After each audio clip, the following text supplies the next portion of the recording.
മുതലപ്പുഴയിൽ ഇന്നുണ്ടായത് 2 അപകടങ്ങളാണ്. പുലർച്ചെയുണ്ടായ അപകടത്തിൽ ഒരാൾ മരിച്ചു. അഞ്ചുതെങ്ങ് സ്വദേശി വിക്ടറാണ് മരിച്ചത്. രാവിലെ ഉണ്ടായ അപകടത്തിൽ ഒരാൾ നീന്തി രക്ഷപ്പെടുകയായിരുന്നു. 6 മാസത്തിനിടയിൽ 13 അപകടങ്ങളാണ് മുതലപ്പുഴയിൽ ഉണ്ടായത്.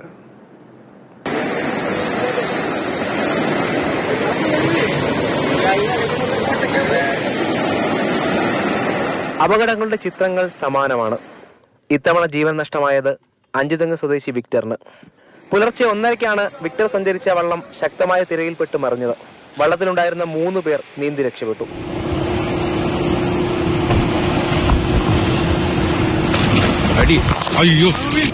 പുലർച്ചെ 5:30-ക്കാണ് രണ്ടാമത്തെ അപകടം. ഒപ്പമുള്ളവന്റെ ജീവൻ രക്ഷിക്കാൻ കടലിലേക്ക് ഇറങ്ങിയത് മത്സ്യത്തൊഴിലാളിയായ ജോസ് ഒറ്റയ്ക്ക്. പലരും പല കാര്യങ്ങൾ പറഞ്ഞിട്ടുണ്ട്. കാര്യം ഇവിടെ റിജ് ചെയ്യണം എന്ന് പറഞ്ഞിട്ട് ഒരു കാര്യമില്ല. കാര്യം റിജ് ചെയ്യുന്നതിനനുസരിച്ച് വീണ്ടും ഈ കല്ലുകളെല്ലാം ചേർന്നുകൊണ്ടിരിക്കുകയാണ്. അതിനനുസരിച്ച് മണ്ണും കയറിക്കൊണ്ടിരിക്കുന്നു. മണ്ണ് എന്തായാലും പോകത്തില്ല. ഇത് വേണ്ട ശാശ്വത പരിഹാരം നല്ല രീതിക്ക് കണ്ടാൽ മാത്രമേ ഇതിനൊരു ഇതാവുള്ളൂ. ബ്രേക്ക് വാട്ടർ പദ്ധതി വന്നതിന് ശേഷം 72 പേർക്കാണ് മുതലപ്പുഴയിൽ ജീവൻ നഷ്ടമായത്. ഈ വർഷം മാത്രം 3 പേരും മരിച്ചു. ഭാഗ്യം തുണച്ചതുകൊണ്ട് മാത്രം ജീവിതത്തിലേക്ക് നീന്തി കയറിയവരുടെ കണക്ക് ഇതിലും വലുതാണ്. ഈ പാറക്കെട്ടുകളിൽ തട്ടി തകർന്നു കിടക്കുന്ന ഓരോ വള്ളങ്ങളും ഓർമ്മപ്പെടുത്തലുകളാണ്. അപകടങ്ങൾ ആവർത്തിക്കുകയാണ്. പരിഹാരമെന്ന വാക്കിൽ ആശ്വാസം പോലും കാണാൻ കഴിയാതെ ഒരു കൂട്ടം ജനങ്ങൾ ഇവിടെ താമസിക്കുകയാണ്. ബിജു VS-നൊപ്പം രാഹുൽ ജിനാഥ്, മാതൃഭൂമി ന്യൂസ്, തിരുവനന്തപുരം. മത്സ്യത്തൊഴിലാളികളുടെ പ്രതിനിധി ശ്രീ നെൽസനും ഒപ്പം LDF പ്രതിനിധി ബഷറുള്ളയും നമുക്കൊപ്പം ചേരുന്നുണ്ട്. ആദ്യം ശ്രീ നെൽസൺ, എത്ര ജീവനുകളാണ് അവിടെ പൊലിയുന്നത് എന്നതിൻ്റെ കണക്കെടുത്താൽ ഇത്രത്തോളം വലിയൊരു അപകടം മുനമ്പ് മത്സ്യത്തൊഴിലാളികൾക്ക്, സാധാരണ മനുഷ്യർക്ക് ഇന്ത്യയിൽ എവിടെയെങ്കിലും ഉണ്ടോ എന്ന ചോദ്യത്തിൻ്റെ ഉത്തരമാകും അത്. ഒരിടത്തുമില്ല. അത്രത്തോളം ആളുകളുടെ ജീവനാണ് അവിടെ നഷ്ടമായിക്കൊണ്ടേയിരിക്കുന്നത്. എന്നിട്ടും എന്തുകൊണ്ടാണ് ഒരു പരിഗണനയും നിങ്ങൾക്ക് ലഭിക്കാതെ പോകുന്നത്?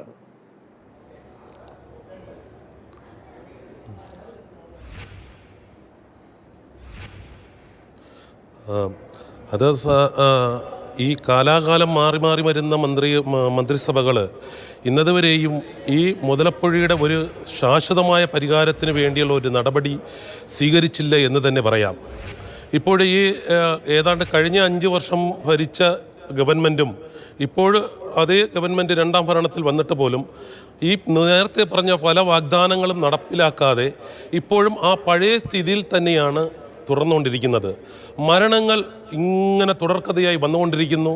ഇതുപോലെ ചർച്ചകളും കാര്യങ്ങളും നടക്കുന്നതല്ലാതെ ഒരു നടപടിയും ഇന്നതുവരെ ഈ ഗവൺമെൻറ് മുന്നോട്ട് വച്ചിട്ടുള്ള ഇല്ലെന്നുള്ള കാര്യം യാഥാർത്ഥ്യമാണ്. നുണകളും നുണപ്രചരണങ്ങളും പറഞ്ഞ് മനുഷ്യരെ ഇങ്ങനെ എത്ര നാൾ വരും ഇങ്ങനെ പറ്റിക്കും? എത്ര മത്സ്യത്തൊഴിലാളികളാണ് മരിച്ചേ? മത്സ്യത്തൊഴിലാളികൾ മരിച്ചാൽ ഇവർക്ക് ഞാൻ മനസ്സിലാക്കുന്നത് മത്സ്യത്തൊഴിലാളികൾ മരിച്ചാൽ അവർ പറയാം അതൊന്നും വലിയ കാര്യമുള്ള കാര്യമില്ല, നമുക്ക് ഇതുപോലെ അങ്ങ് പറഞ്ഞിട്ടങ്ങ് പോകാം. പക്ഷേ ഇങ്ങനെ അങ്ങ് പറഞ്ഞു പോയാൽ ഇനി അങ്ങ് കാര്യങ്ങൾ കൃത്യമായ രീതിയിൽ പോകുകയില്ല. മത്സ്യത്തൊഴിലാളികളും കാര്യങ്ങൾ പഠിച്ചു തുടങ്ങിയിട്ടുണ്ട്. ഇപ്പോഴൊക്കെ നടന്ന ഈ പോയ ഇലക്ഷനിലൊക്കെ അത് ഗവൺമെൻറ് മനസ്സിലാക്കി ഈ മുതലപ്പുഴയ്ക്ക് ശാശ്വതമായ പരിഹാരങ്ങൾ ഉണ്ടായില്ലെങ്കിൽ പിന്നെ ഈ ഗവൺമെൻറ് എന്നല്ല, ഗവൺമെൻറ്റിനെ ഇരുത്തിയിരിക്കുന്ന പാർട്ടി സഹിതം ഈ കേരളത്തിൽ ഉണ്ടാകില്ല എന്നതാണ് എനിക്ക് പറയാനുള്ളത്. അല്ല, ഈ വികാരം സ്വാഭാവികമാണ്. ഇത്രയധികം ആളുകൾ, സാധാരണ മനുഷ്യർ, വെറും പട്ടിണിപ്പാവങ്ങളായ ആളുകൾ ജനിച്ചപ്പോൾ മുതൽ കടലിനെ കാണുന്നു, ആ പൊഴി കാണുന്നു, പൊഴി നീന്തി പോകുന്നു.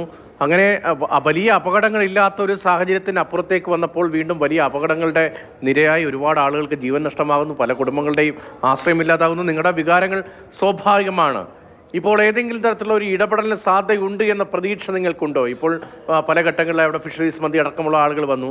പുതിയതായി ചുമതലയേറ്റ കേന്ദ്ര സഹമന്ത്രി ജോർജ് കുര്യൻ മുതലപ്പുഴയ്ക്കായി പ്രത്യേകമായ ചില കാര്യങ്ങൾ ചെയ്യുമെന്ന് പറയുന്നുണ്ടായിരുന്നു. UDF-ൻ്റെ ഭാഗത്തുനിന്ന് അടൂർ പ്രകാശ് MPയുടെ നേതൃത്വത്തിലടക്കം വലിയ സമരങ്ങളുണ്ടായിരുന്നു. എല്ലാ രാഷ്ട്രീയ പാർട്ടികൾക്കും അറിയുന്ന ഗൗരവ സ്വഭാവമുള്ള ഈ അപകട മുനമ്പിൽ ഇനി എന്ത് ചെയ്യാൻ കഴിയും? അങ്ങനെ എന്തെങ്കിലും ഒരു നിർദ്ദേശമെങ്കിലും ഗൗരവമായി മുന്നോട്ട് വരുന്നുണ്ടോ? ഒരിക്കലും ഒരു ഗൗരവമായ ഒരു രീതിയിലുള്ള ഒരിതും മുന്നോട്ട് വരുന്നതായിട്ട് നമുക്ക് തോന്നുന്നില്ല. കാരണം അതിൻ്റെ യാഥാർത്ഥ്യം എന്ന് പറഞ്ഞാൽ ഇന്നലെ ഒരു കേന്ദ്ര സഹമന്ത്രി വന്നിരുന്നു, സുരേഷ് ഗോപി. അദ്ദേഹം വന്നതുപോലും അവിടുത്തെ മത്സ്യത്തൊഴിലാളികളോ മറ്റാരും കണ്ടിട്ടില്ല. എനിക്ക് മനസ്സിലാക്കാൻ സാധിച്ചത് അദ്ദേഹം അടുത്ത ഏതോ ഒരു പുതിയ സിനിമയുടെ ഷൂട്ടിങ്ങുമായി ബന്ധപ്പെട്ട് ആ സ്ഥലം സന്ദർശിച്ചു എന്നേ എനിക്ക് മനസ്സിലാക്കാൻ സാധിച്ചിട്ടുള്ളത്. അല്ലാതെ ഈ മുതലപ്പൊഴിയുടെ ഇതിനെക്കുറിച്ച് മനസ്സിലാക്കണമെങ്കിൽ അത് അവിടെയുള്ള സാധാരണക്കാരായ മത്സ്യത്തൊഴിലാളികളെ അവരെ കൂടെ വിളിച്ചിട്ട് അതിൻ്റെ വേണ്ട രീതിയിലുള്ള പഠനങ്ങൾ എങ്ങനെയാണെന്ന് മനസ്സിലാക്കിയിട്ട് അവരെ കൂടെ മനസ്സിലാക്കി കയ്യിലെടുത്തിട്ട് വേണം അവിടെ സന്ദർശിച്ച് അതിനൊരു പരിഹാരം ഉണ്ടാകും എന്ന് പറഞ്ഞിട്ട് പോകേണ്ടിയിരുന്നത്. അദ്ദേഹം ഒരു സിനിമാ ഫീൽഡിൽ നിൽക്കുന്നത് കൊണ്ട് അവിടെ ഷൂട്ടിങ്ങിൻ്റെ പുതിയ എന്തോ ഒരു ഇത് വരാൻ പോകുന്നത് തോന്നുന്നു, പുതിയ സിനിമയുടെ അതിനുവേണ്ടി വന്നതാണെന്നാണ് ഞാൻ മനസ്സിലാക്കുന്നത്.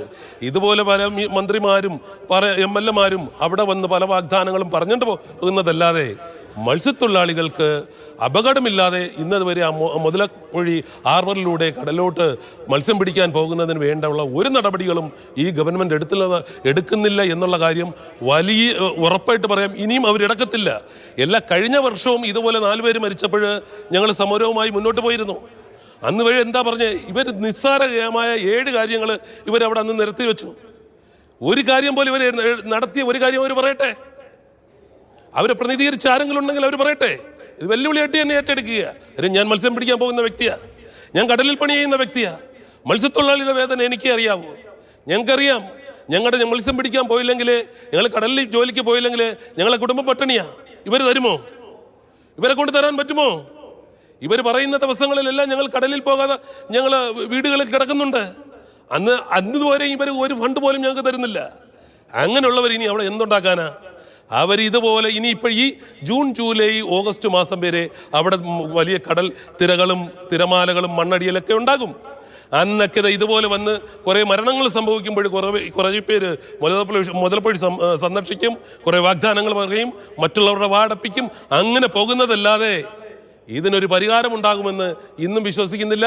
ഇനിയും എടുത്തു പറയാം, ഞാനൊരു മത്സ്യത്തൊഴിലാളിയായതുകൊണ്ട് തന്നെയാണ് പറയുന്നത്, ഇനിയും അവിടെ മരണങ്ങൾ സംഭവിക്കും, അതിൽ സംശയം വേണ്ട. ശ്രീ നെൽസൺ, അങ്ങയുടെ വൈകാരികമായ അവസ്ഥ മനസ്സിലാവും. കാരണം അത്രത്തോളം വലിയ പ്രതിഷേധമാണ് ഇന്നവിടെ നിയമസഭയ്ക്ക് മുമ്പിലൊക്കെ കണ്ടത്. മാതൃഭൂമിക്കും വൈകാരികമായ ബന്ധമുണ്ട് ആ പ്രദേശവുമായി, അത് അങ്ങേക്കും അറിയുന്നതായിരിക്കുമല്ലോ. മുല്ലപ്പുഴയിലെ ആ പാലം പണിയുമായി ബന്ധപ്പെട്ട്, പെരുമാതുറയിലെ പാലം പണിയുമായി ബന്ധപ്പെട്ട് ദീർഘകാലത്തെ ആവശ്യം അത് നടപ്പായത് മാതൃഭൂമി നിരന്തരമായി സുനിൽ കൊടുവന്നൂർ, അദ്ദേഹം ആ ലേഖകൻ അകാലത്തിൽ മരിച്ചുപോയി. അദ്ദേഹത്തിന് നിരന്തരമായ ശ്രമങ്ങൾക്ക് ഒടുവിലായിരുന്നു അതുകൂടി അതിനൊരു സഹായമായിട്ടുണ്ട് ആ പെരുമാതുറ പാലം എന്ന മനോഹരമായ ആ പാലം അവിടെ നിർമ്മിക്കപ്പെടുന്നതിന്. അതുകൊണ്ട് മാതൃഭൂമിക്കും വലിയ ബന്ധം ആ പ്രദേശവുമായി ഉണ്ട്. ഇതടക്കമുള്ള പല കാര്യങ്ങളിലും ഈ മുതലപ്പൊഴി 2 കരയായി നിന്നപ്പോഴും 2ഇടത്തും ഹാർബറുകൾ ഉണ്ടായിരുന്നു, 2ഇടത്തു നിന്ന് മത്സ്യബന്ധനത്തിന് ആളുകൾ പോകുന്നുണ്ടായിരുന്നു. ഇപ്പോൾ അപ്പുറവും ഇപ്പുറവുമായി ഒരു വലിയ കണക്ടിവിറ്റിയും ഉണ്ടായി. ഈ ഹാർബർ അവിടെ തന്നെ തുടരുന്നത് ഏത് തരത്തിൽ ഇനി ജീവൻ നഷ്ടപ്പെട്ടു പോകാതെ അവിടെ തന്നെ തുടരുകയാണെങ്കിൽ ജീവൻ നഷ്ടപ്പെട്ടു പോകാതെ മത്സ്യബന്ധനത്തിന് പോകാൻ കഴിയുമോ? എന്ത് നിർദ്ദേശമാണ് നിങ്ങൾ മുന്നോട്ട് വയ്ക്കുന്നത്? അല്ലെങ്കിൽ അതിന് തൊട്ടടുത്ത ഭാഗത്തേക്ക് എവിടെയെങ്കിലും സുരക്ഷിതമായ സ്ഥലത്ത് നിന്ന് മത്സ്യബന്ധനത്തിന് പോകാൻ കഴിയുമോ? അതല്ലെങ്കിൽ മറ്റേതെങ്കിലും ശാസ്ത്രീയ മാർഗമുണ്ടോ ഇത്ര വലിയ അപകടം നടക്കുന്ന സ്ഥലത്ത് നിങ്ങൾക്ക് മുന്നോട്ട് വയ്ക്കാൻ? ഇതുപോലെ ഈ പല കമ്പനികൾക്കും ഇവർ കൊടുത്തിട്ടാണ്, ഇതിന് പഠനം നടത്തിയിട്ടാണ് ഇവിടെ ഹാർബർ ഇവർ പണിതത്. എത്രയോ കോടി രൂപയാണ് ഇവർ കടലിൽ കൊണ്ട് നിക്ഷേപിച്ചിട്ടിരിക്കുന്നത്. ഇതുകൊണ്ട് അവിടെയുള്ള മത്സ്യത്തൊഴിലാളികൾക്ക് എന്ത് ഉപയോഗമാണ് ഉള്ളത്? ഒരു ഉപയോഗവും തന്നെ ഇല്ല. ഇനിയും അത് ഉപയോഗം ഉണ്ടാകില്ല. ഇപ്പോഴും മത്സ്യത്തൊഴിലാളികളെ കൂടെ കൂട്ടി ഇവർ പഠനം നടത്തി മത്സ്യത്തൊഴിലാളികളുടെ റിപ്പോർട്ട് കൂടെ എടുത്തിട്ട് വേണ്ടല്ലേ പുതിയ നടപടികളിലേക്ക് പോകേണ്ടത്? ഇവർ എന്താ മത്സ്യത്തൊഴിലാളികളെ ഉൾപ്പെടുത്തുന്നില്ല? പിന്നെ മാത്രമല്ല, ഇവർ പല കമ്പനികൾക്കും ഇത് കൊടുത്തിട്ട് ഇത് പഠിച്ചിട്ട് എപ്പോഴും ഇവിടെ അപകടം സംഭവിക്കുന്നതല്ലാതെ ഇവിടെ എന്തെങ്കിലും ശാശ്വതമായ പരിഹാരം ഉണ്ടായിട്ടുണ്ടോ?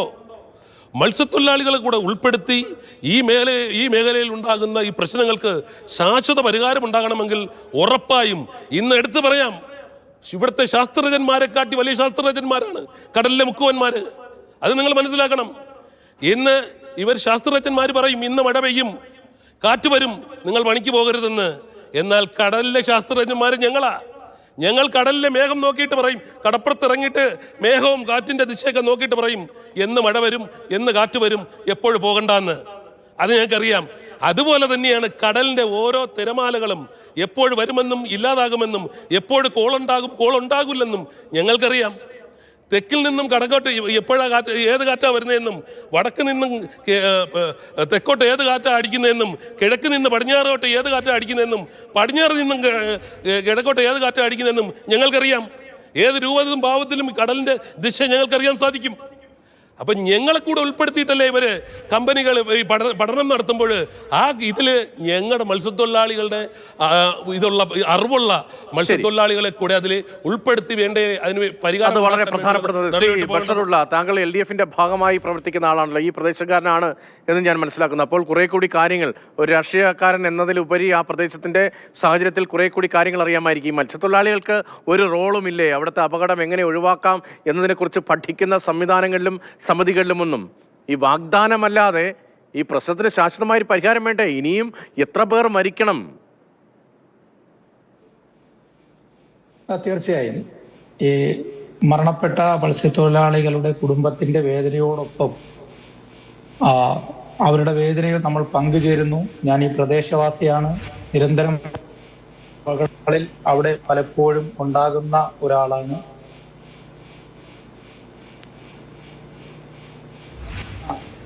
എനിക്ക് ഇത് നേരത്തെ സംസാരിച്ചത് മത്സ്യത്തൊഴിലാളികളുടെ പ്രതിനിധിയായിട്ടുള്ള നെൽസൺ സംസാരിച്ചു എന്നാണ് ഞാൻ മനസ്സിലാക്കുന്നത്. കേൾക്കാം, പറയണം. ഈ മത്സ്യത്തൊഴിലാളികൾക്ക് എന്തുകൊണ്ടാണ് ഒരു പരിഗണനയും കിട്ടാതെ പോകുന്നത്? അവിടുത്തെ പ്രശ്നങ്ങളെക്കുറിച്ച് പഠിക്കുന്ന സമിതികളിൽ എന്തുകൊണ്ടാണ് വാഗ്ദാനത്തിൽ മാത്രം ഒതുങ്ങുകയും വീണ്ടും വീണ്ടും അവിടെ മരണങ്ങൾ സംഭവിക്കുകയും ചെയ്യുന്നത്? ഹലോ ഹലോ കേൾക്കാമോ? കേൾക്കാം, പറയണം. ഞാൻ പറയുന്നത് കേൾക്കാൻ സാധിക്കുന്നുണ്ടല്ലോ അല്ലേ? കേൾക്കാം.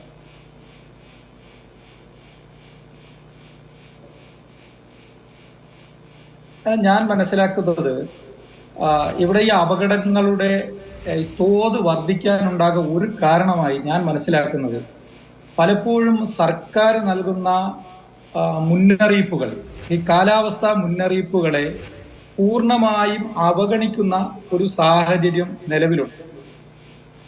ആ അപകടങ്ങൾ ഉണ്ടാകാൻ സാധ്യതയുള്ള കാലാവസ്ഥാ മുന്നറിയിപ്പുകളെ മത്സ്യത്തൊഴിലാളികൾ ദയവ് ചെയ്ത് അത് പൂർണ്ണമായി പാലിക്കപ്പെടണം എന്ന ഒരു അപേക്ഷയാണ് മത്സ്യത്തൊഴിലാളികളോട് വെക്കാനുള്ളത്.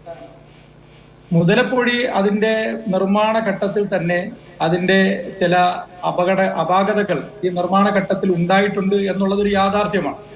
അത് പരിഹരിക്കുന്നതിന് വേണ്ടി നിരവധി ഏജൻസികളെ സർക്കാർ പഠനത്തിന് ഏൽപ്പിക്കുകയും ഈ കഴിഞ്ഞ ഡിസംബറിൽ തന്നെ ഒരു പഠന റിപ്പോർട്ട്, നേരത്തെ നെൽസൺ പറഞ്ഞതിൽ നിന്ന് ഒരു വിയോജിപ്പ് എനിക്കുള്ളത്, ഇവിടെ നടത്തിയ അന്വേഷണ അല്ലെങ്കിൽ ഏജൻസികളുടെ പഠനങ്ങളിൽ മത്സ്യത്തൊഴിലാളികളെ കേൾക്കുന്നതിന് വേണ്ടിയിട്ടുള്ള സാഹചര്യം അവർക്കുണ്ടായിട്ടുണ്ട്. മത്സ്യത്തൊഴിലാളി പ്രതിനിധികളെ അവർ കാണുകയും അവരുടെ അഭിപ്രായങ്ങൾ ശേഖരിക്കുകയും ചെയ്തിട്ടുണ്ട്. കഴിഞ്ഞ ജൂലൈ 10 ഉണ്ടായ അപകടത്തിന് ശേഷം ഫിഷറീസ് വകുപ്പ് മന്ത്രി, ബഹുമാനപ്പെട്ട ഫിഷറീസ് വകുപ്പ് മന്ത്രി സജി ചെറിയാന്റെ നേതൃത്വത്തിൽ വീണ്ടും ഒരു ചർച്ചയ്ക്ക് മത്സ്യത്തൊഴിലാളികളെ വിളിക്കുകയും രാഷ്ട്രീയ പാർട്ടികളുടെ പ്രതിനിധികളെ വിളിക്കുകയും ചെയ്തു. ഞാൻ ആ ചർച്ചയിൽ പങ്കെടുത്തിരുന്നതാണ്. ശരി, ഒരു കാര്യം താങ്കൾ പറഞ്ഞത് മനസ്സിലായി. പലതരത്തിൽ അവിടെ ആലോചനകൾ നടക്കുന്നുണ്ട്, പല ക്രമീകരണങ്ങൾ ഏർപ്പെടുത്താൻ സർക്കാർ ശ്രമിക്കുന്നുണ്ട്. താങ്കൾക്ക് ഞാൻ ചോദിക്കുന്നത് കേൾക്കാമെങ്കിൽ, ഇന്നിപ്പോൾ ഒരാൾ മരിച്ചു, 2 അപകടമാണ് ഇന്ന് മുതലപ്പുഴയിൽ ഉണ്ടായത്. ഇന്ന് കാലാവസ്ഥാ മുന്നറിയിപ്പ് അവഗണിച്ചത് കൊണ്ടാണോ ഇന്നത്തെ അപകടവും ഉണ്ടായത്? ഈ 6 മാസത്തിനിടയിൽ 13 അപകടങ്ങൾ ഉണ്ടായതും കാലാവസ്ഥാ മുന്നറിയിപ്പ് പാലിക്കാതെ മത്സ്യത്തൊഴിലാളികൾ കടലിൽ പോയത് കൊണ്ടാണോ? ഈ ഹാർബർ താൽക്കാലികമായി അടച്ചിട്ട് ഒരു സംവിധാനം ഏർപ്പെടുത്താം, താൽക്കാലികമായി അവിടുത്തെ മണല് മാറ്റുന്നത് ഉൾപ്പെടെയുള്ള കാര്യങ്ങൾ ചെയ്യാമെന്നൊരു നിർദ്ദേശം വെക്കുകയും എന്നാൽ എല്ലാ മത്സ്യത്തൊഴിലാളി പ്രതിനിധികളും അതിനെ എതിർക്കുകയും രാഷ്ട്രീയ പാർട്ടിയുടെ പ്രതിനിധികളും ആ വിഷയം ഞാൻ ചോദിക്കുന്നത് താങ്കൾ കേൾക്കാമോ? ബഷറുള്ള, ഞാൻ ചോദിക്കുന്നത് താങ്കൾ കേൾക്കാമോ? അവരുടെ ജോലിക്ക് പോയില്ലെങ്കിൽ അവരുടെ ജീവനോപാധി, അവരുടെ ജീവിതം വലിയ ഞാൻ ചോദിക്കുന്നത് താങ്കൾ കേൾക്കാമോ? ശരി, അദ്ദേഹത്തിന് കേൾക്കാൻ കഴിഞ്ഞ ശ്രീ നെൽസൺ, അദ്ദേഹം പറഞ്ഞൊരു വാദമുണ്ടല്ലോ, വളരെ കുറച്ചാണ് സംസാരിച്ചെങ്കിലും, എന്തോ സാങ്കേതിക പ്രശ്നമുണ്ട്, വളരെ കുറച്ചാണ് സംസാരിച്ചതെങ്കിലും ഒന്നാമത്തെ അദ്ദേഹം പ്രധാനമായി പറഞ്ഞ ഈ അപകടങ്ങൾ ഉണ്ടാകുന്നത് മത്സ്യത്തൊഴിലാളികൾ മുന്നറിയിപ്പ് പാലിക്കാതെ കടലിൽ പോകുന്നത് കൊണ്ടാണ് എന്നതാണ്. ഇന്നുണ്ടായ 2 അപകടം ഇന്നെന്തെങ്കിലും മുന്നറിയിപ്പ് ഉണ്ടായിരുന്നോ? ഈ 6 മാസത്തിനിടയിൽ ഉണ്ടായ 13 അപകടങ്ങൾ അത് മുന്നറിയിപ്പ് അവഗണിച്ച് നിങ്ങൾ പോയത് കൊണ്ടാണോ? ഗവൺമെന്റ് പറയുന്ന മുന്നറിയിപ്പുള്ള സമയങ്ങളിലെല്ലാം ഒരിക്കലും കാറ്റോ കടലോ മഴയോ വന്നിട്ടില്ല. ഇപ്പോൾ ഇന്നലെയും ഗവൺമെന്റ് മുന്നറിയിപ്പ് തന്നിട്ടില്ല. പിന്നെ ഇവർ മുന്നറിയിപ്പ് തരുമ്പോൾ ഞങ്ങൾ പണിക്ക് പോകാതിരിക്കാം, അവരതിനു വേണ്ടിയുള്ള ശമ്പളം പറയട്ടെ, അല്ലെങ്കിൽ ഞങ്ങൾക്ക് ജീവിക്കാനുള്ള എന്തെങ്കിലും ജോലി അവർ തരട്ടെ. ഇവരതൊന്നും പറയാതെ ഇവരെല്ലാ ദിവസവും ഇവരുടെ തലയിൽ നിന്നും ഭാരം ഇറക്കി വയ്ക്കുന്നത് പോലെ ഇവർ നിസ്സാരമായി അങ്ങ് പറഞ്ഞു പോകുന്ന ഒരു വാക്യമുണ്ട്. കാറ്റും കടലും പ്രക്ഷോഭവും വരാൻ ചാൻസ് ഉണ്ട്, മത്സ്യത്തൊഴിലാളികൾ ഇനി പണിക്ക് പോകരുതെന്ന്. അത് എന്ത് എവിടുത്തെ ന്യായമാ അത്? ഞങ്ങൾ ജോലി ചെയ്താൽ മാത്രമേ ഞങ്ങളുടെ മക്കൾക്ക് ജീവിക്കാൻ പറ്റത്തുള്ളൂ. ഞങ്ങൾക്ക് ഇന്നും അങ്ങനെ മുന്നറിയിപ്പ് ഉണ്ടായിരുന്നോ? ഇന്ന് മുന്നറിയിപ്പ് ഉണ്ടായിരുന്നില്ല. ഇന്നലെ മുന്നറിയിപ്പ് ഉണ്ടായിട്ടില്ല. മുന്നറിയിപ്പ് ഉണ്ടായിരുന്നെങ്കിൽ ഞാൻ ചോദിക്കട്ടെ, അവിടെ പോലീസ് സംവിധാനങ്ങളുണ്ടല്ലോ, കോസ്റ്റൽ പോലീസ് ഉണ്ട്, മെറൈൻ എൻഫോഴ്സ്മെന്റ് ഉണ്ട്, അതുപോലെ തന്നെ ഫിഷറീസിന്റെ ഉദ്യോഗസ്ഥന്മാരുണ്ട്. ഇവരെന്താ ചെയ്യേണ്ടത്? അങ്ങനെ മുന്നറിയിപ്പുണ്ടെങ്കിൽ ആ മുന്നറിയിപ്പിന് ബദലായി അവിടെ കാരണങ്ങൾ ചെയ്യണം. ഇതൊന്നും ചെയ്യാതെ ഇവിടെ വന്നിട്ട് പുള്ളി പറയുകയാണ് അവരറിയിപ്പ് തന്നിട്ടും നമ്മൾ പോയി എന്ന് പറയുമ്പോൾ അത് ഈ കൊഞ്ഞണം കുത്തി മത്സ്യത്തൊഴിലാളികളോട് കൊഞ്ഞണം കുത്തി കാണിക്കുക എന്നുള്ളതാണ് എനിക്ക് അദ്ദേഹത്തോട് പറയാനുള്ളത്. നെൽസൺ, അവിടുത്തെ സാഹചര്യം ഏതായാലും ഈ കണ്ടുകൊണ്ടിരിക്കുന്ന പ്രേക്ഷകർക്കൊക്കെ മനസ്സിലായിട്ടുണ്ടാകും. നിരന്തരമായ അപകടങ്ങൾ ഉണ്ടാകുന്നു, ഒരു തരത്തിലും ഗൗരവതരമായ ഒന്നും ഉണ്ടാകുന്നില്ല. പരസ്പരം കുറ്റപ്പെടുന്ന സ്ഥിതി, മത്സ്യത്തൊഴിലാളികളുടെ യഥാർത്ഥ വേദനയും അതിന്റെ കാരണവും പരിഹരിക്കുന്നതിന് വേണ്ടിയുള്ള ഇടപെടൽ ഉണ്ടാകുന്നില്ല എന്നത് പൊതുവിൽ നേരത്തെ തന്നെ എല്ലാവർക്കും ബോധ്യപ്പെട്ടതാണ്. മറ്റു പല ന്യായവാദങ്ങളും ഉയർത്തുകയാണ്. പക്ഷേ അതൊന്നുമല്ല യഥാർത്ഥത്തിൽ അവിടെ സംഭവിക്കുന്ന. അവിടെ സാഹചര്യം അത്യന്തം ഗൗരവതരമാണ്. ഇന്ത്യയിൽ ഒരുപക്ഷെ ഇങ്ങനെ ഒരു അപകടം മുൻപ് ഒരിടത്തും ഉണ്ടാകില്ല മത്സ്യത്തൊഴിലാളികളെ സംബന്ധിച്ച് അത്രത്തോളം പ്രധാനപ്പെട്ട വിഷയത്തിൽ. പക്ഷേ വാഗ്ദാനങ്ങൾ മാത്രമാണ്, ഒരു തരത്തിലും ശാസ്ത്രീയമായ തീരുമാനങ്ങൾ ഉണ്ടാകുന്നില്ല എന്നതും വളരെ പ്രധാനമാണ്. നന്ദി ശ്രീ നെൽസൺ, ഇത്രയും കാര്യങ്ങൾ വിശദീകരിച്ചതിന്. ശ്രീ ബഷറുള്ള അദ്ദേഹത്തിന് കൂടുതൽ നേരെ സംസാരിക്കാൻ കഴിഞ്ഞില്ല, സാങ്കേതികമായ ചില പ്രശ്നങ്ങൾ ഉണ്ട് എന്നതാണ് മനസ്സിലാക്കുന്നത്.